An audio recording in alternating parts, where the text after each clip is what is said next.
That's the morning pack march done. Pack march there, I was about just under 22 minutes to get from here at Waitangiroa down to Aotea Lagoon. Did some compulsories and stuff there, did a little bit of stretching, gear back on and come back home. Took me just over 38 minutes to get back here, so about an hour all up, thereabouts, probably a little bit over an hour. All up, I think that distance probably maybe 3Ks there, 3Ks back, thereabouts. Maybe a little bit more from where we are. I'll have to do a check on the Google Maps. And so I set out a few little hills, which is good. The big hill that goes up by the police college, that's a good slog, that one. But yeah, good to get that done. That being said, time for an update on the channel and response to some questions combined into two. First one, thank you all very much that have subscribed, liked, commented, shared, whatever it is that you've done. Just spent some time, not liked, not commented, not shared, or not subscribed. Man, if you've spent any time here at all, appreciate you. Thank you very much. For those that have asked, or not asked, those that have said, hey, congratulations, dude, you've reached the monetization point of your channel with 1,000 subscribers and the watch time hours. Sincerely appreciate it, but I'm not monetizing my channel, not in the foreseeable future, not anytime soon, and I'll explain why. Basically, I'm still learning on YouTube, really enjoying that process, that journey, and what I'm doing. And I think people have, well, I like to think people have come along on the journey because hopefully they're getting something out of the content, or maybe they're enjoying it, or maybe it challenges their opinion, whatever the case might be. So, yeah, just till I figure things out and keep learning and keep growing in the space. I haven't got any plans to monetize it yet. Obviously I do, and I would like to further down the track. I'd be lying if I said I wasn't thinking of that early on. But yeah, I can't give a timing of when I might look to do that. For now, I'm loving the process. I'm grateful, truly grateful for the support, and I don't see any reason to change that at this stage. So if you do see any ads on my channel or popping up on any of my videos, it's not me. I think YouTube still has the ability to place ads wherever they want, whether I monetize my channel or not. So yeah, I haven't monetized it yet. When that time comes, I'll probably provide a bit of an update, but yeah, I can't see it happening anytime soon.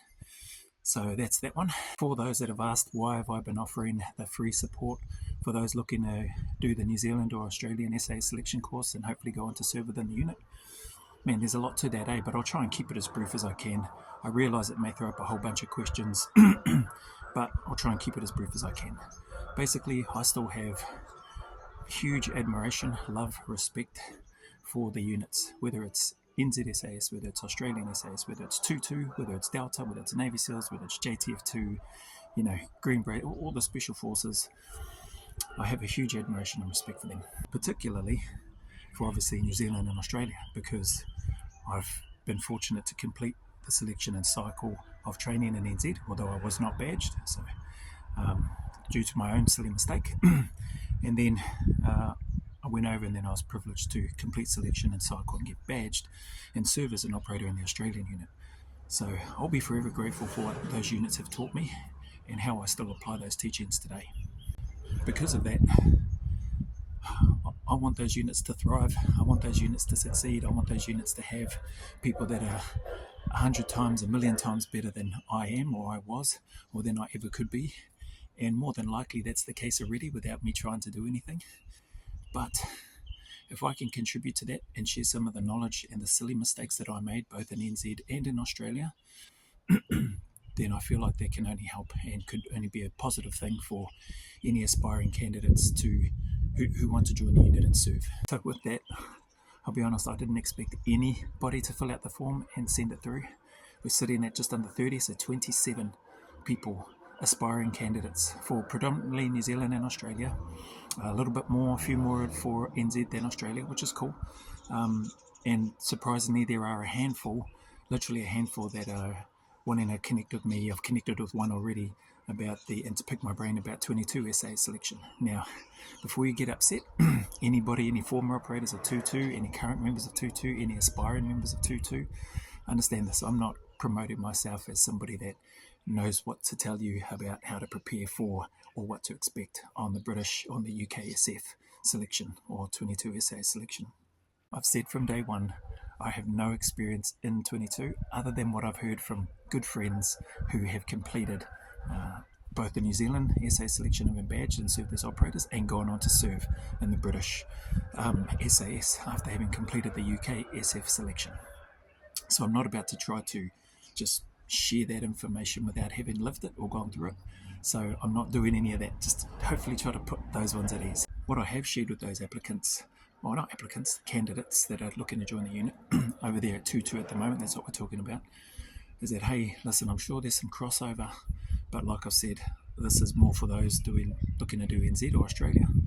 I've got some knowledge in that space that I can help, or I feel that I can help, but 2-2 I don't. So I've left it up to them as to whether or not they want to continue to engage and connect and have a chat.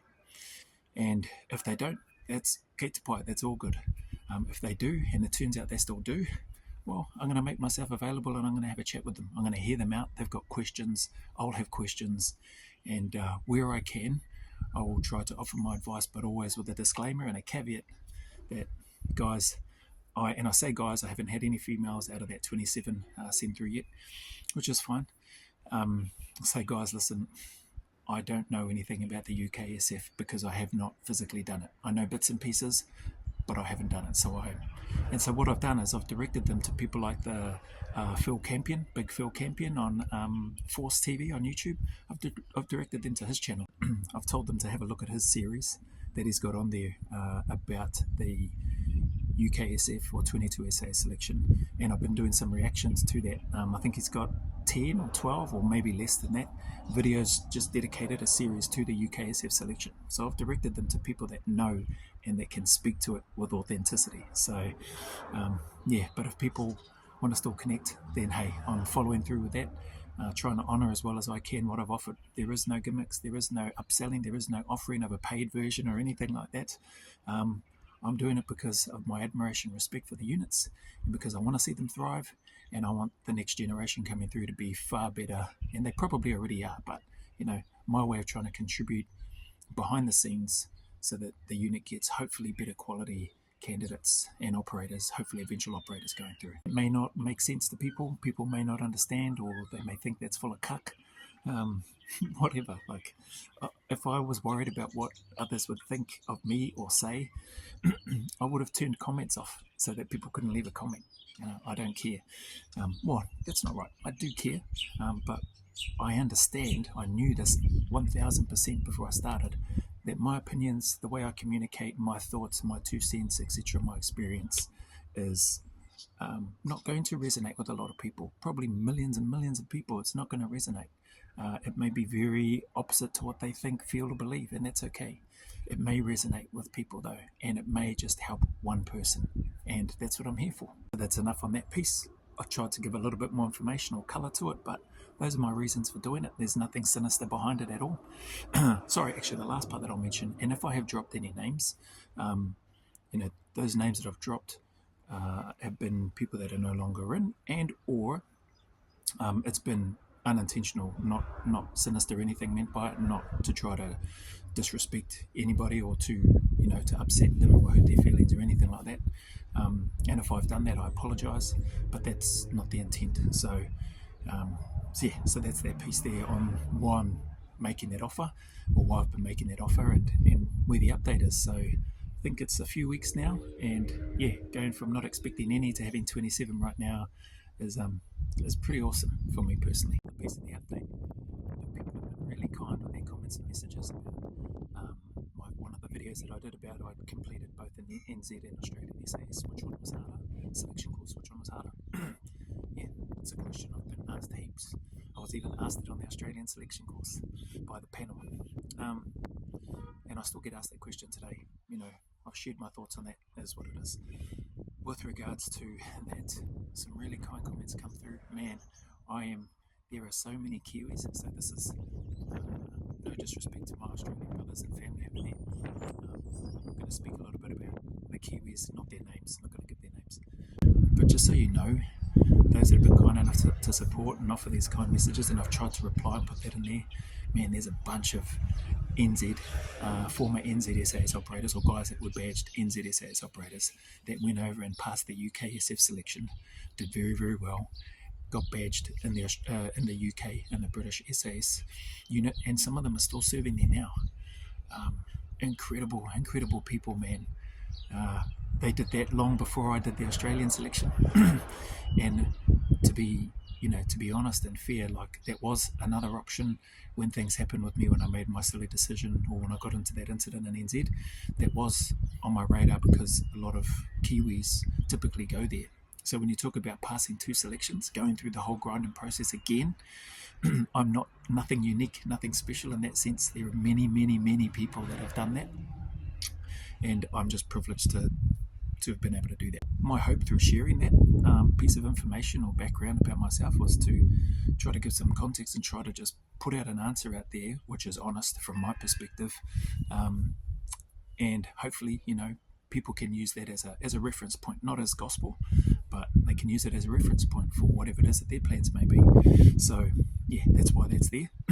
And the other part which I want to mention is about the many New Zealand and Australian brothers and that over there, operators, including 22, including many other SF units around the world, the other ones that I've just mentioned, operators who have done just incredible things, right? Guys that have been awarded, like the Jamie Pinnells of the world, awarded the second highest, just below the Victoria Cross, the New Zealand Gallantry Star. There are Kiwis in the British SAS that were badge members of the New Zealand SAS that have been awarded the Conspicuous Gallantry Cross. That's the award just below the VC.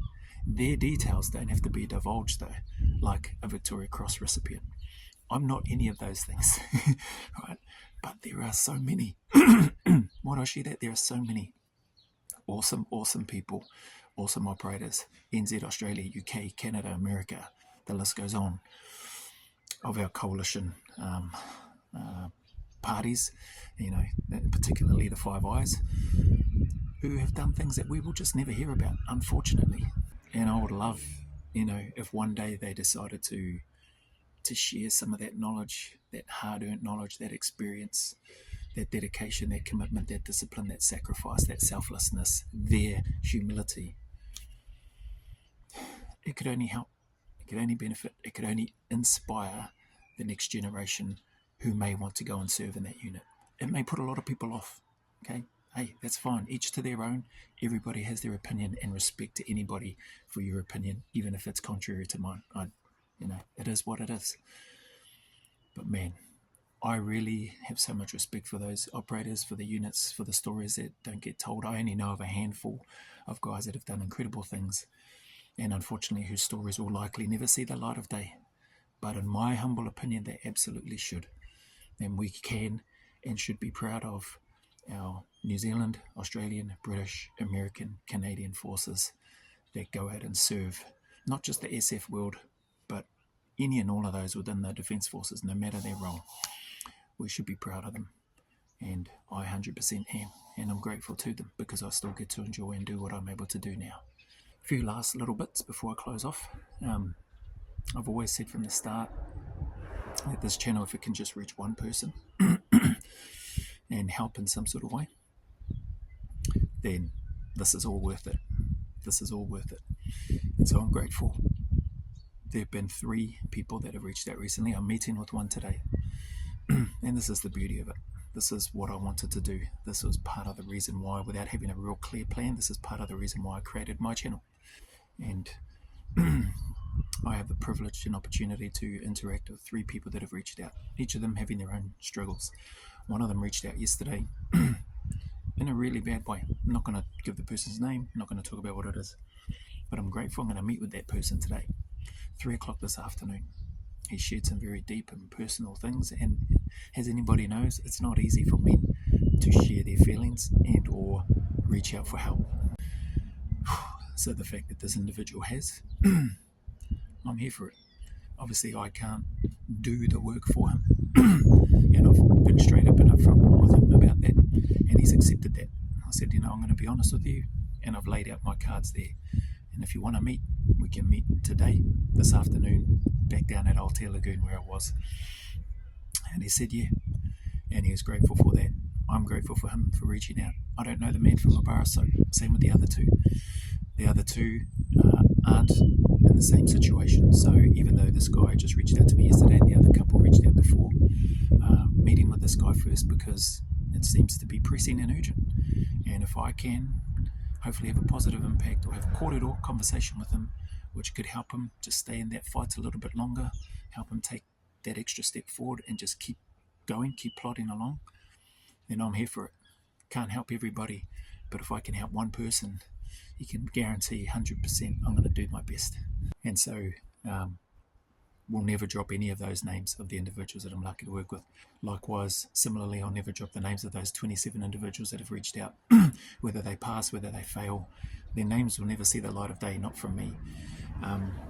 And I will take personal satisfaction and be grateful that anybody that does pass and does go on to serve in the unit, man, I'll be stoked personally. It will be personally very, very satisfying for me to know that if I could help in some small way behind the scenes of those units that I, genuinely respect, love, and have admiration for. Yeah, those are things that just fill my cup, that warm the heart, and that, just make it all worthwhile. That obviously family, etc. This is an addition to family, right? So that's that piece on there. Equally important update, I did a reaction to one of DJ Shipley's episodes. I can't remember which part it was, but it was one where he was speaking about his dad and the relationship and what he wanted from his dad, and that he just wanted his dad's time. Pretty much that's what I got from it. Really made me reflect. It hit me hard during that reaction because I've had some challenges with one of our children, one of our 6, 5, the other 5 relationships been solid. The 6th one has been bumpy for months now. And I just want to shout out DJ. Thank you very much, brother. I have not met you. I do not know you. But your impact, your conversation on the Sean Ryan show, speaking about that, I was able to sit down with my daughter yesterday with my wife present, express my love and appreciation for our daughter where we're having the issues. Apologised for my part, my wrongdoing as the father. And long story short, we've been able to reconcile, and it was beautiful. I shed a few tears during that time trying to get the words out as the weight of it hit home for me personally. And grateful. Thank you, DJ. Really appreciate you, your vulnerability, the way you spoke, your sincerity and your humility. It helped me grab that, a piece of it, put it here, go tell myself I need to do something about what's happened right now and what's happening, and glad that I've been able to do that. And still early days, but the relationship has been reconnected from the big separation that we had, and very, very grateful for that, brother, so thank you. That will do for this update. Thank you all very much for the support. Like I said, I'll probably do an update when that time comes to monetize the channel, but I don't know when that is. Maybe I'll set a milestone target or something. Mind you, in saying that, I actually thought, wouldn't it be cool if in 4 or 5 years or more I managed to reach 1,000 subscribers and managed to reach the watch time limit so that I could monetize my channel. Well, lo and behold, it's been privileged and humbled to reach those milestones in less than a couple of months, and that just blows my mind. And I will be forever grateful, regardless of what happens with this channel. You can 100% guarantee I will be forever grateful. Those people that have been here it's still from the ground up, it's still growing. Into what? I don't exactly know, but I have got some plans and ideas for what I want to do with this channel.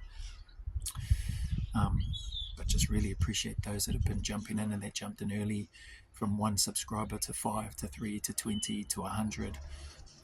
Man, really, really grateful. Thank yous.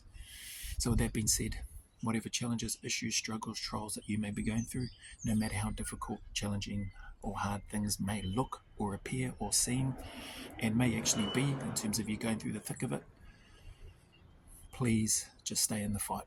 Just keep putting one foot in front of the other. Just keep taking another step forward. Just stay in the fight and keep turning up. There are better days ahead. There are better days ahead. I can't tell you when that will happen, but I can guarantee and promise you that if you keep turning up, and if you try to change this and try to turn it into a positive, whatever difficulties you may be going through, the sun will shine again. You will smile again. You will see the sun. You will see the light of day, and good things will happen and come your way. So just keep turning up. Go always a little further. And as always, who dares wins. Thank you for your support, and a big mana wave to you as usual. Until the next video.